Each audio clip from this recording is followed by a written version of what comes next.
2-1 victory at Bamber Bridge, Darren. How good does that feel?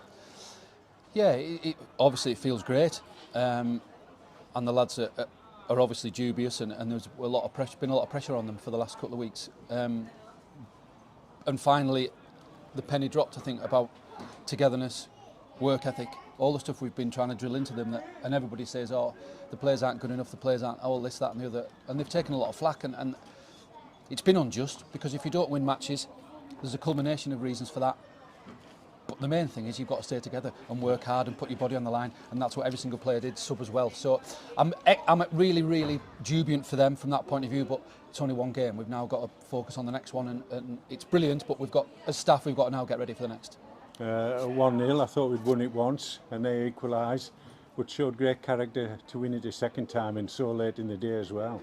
Yeah, and don't forget, Dave Symington had a great opportunity to get us two, which would have obviously then give us another extra goal on top of it. So it was always going to be nervy, wasn't it? Even, you know, but to show character, which is what we talked about beforehand, to go and get the winner and not to give up when they were throwing everything they could at us. So yeah, the back five I thought were excellent. The subs came on and had an impact, which is what we want.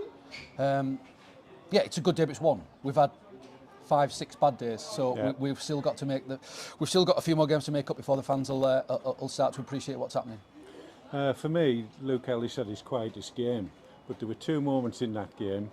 The pass of the match, we'd put Dav through, which you mentioned, and then he gets the goal. Keeper came out, made a bit of a blunder, but we capitalised, and it was good to see from that equaliser. You know, the character you mentioned, was brilliant in those last few minutes. Yeah, I'm praising the... First of all, not to lose it, but then to go and win it. No, absolutely. I'm praising the back five. That's probably a bit harsh. Everybody should get praise. But the three midfielders in particular, what fans don't know is everybody's got something going on in their life. Luke Ellis has been ill this week. Right. He hasn't been able to train properly, but he's worked for 70 minutes. Will hasn't I owe him an apology then. Will hasn't been able to train properly because of his calf. As Fitzpatrick, that's his first start. And he's now getting fitness. So we had to jiggle around towards the end because them three boys had run themselves into the ground, and what you don't want is muscle injuries and soft tissue injuries. So then Riggy has to go deep, and Jack Dickinson has to come in front and just win, because they were then going long and direct, and we had to deal with that. Simon Grand goes and plays up front. You know, he's been a tremendous header of football all his life. Yeah. So we had to make sure that we didn't compromise our aerial ability, but we had legs further forward. Sharif coming on and putting a good shift. The skipper running the cell into the ground. Thought him and Riggy were excellent. Excellent. Riggy was fantastic. Probably my man of the match. I think I've praised everybody else, but I was going to come to him. But yeah, you beat me to it. But yeah, them two were good. Dav deserved a goal, to be honest.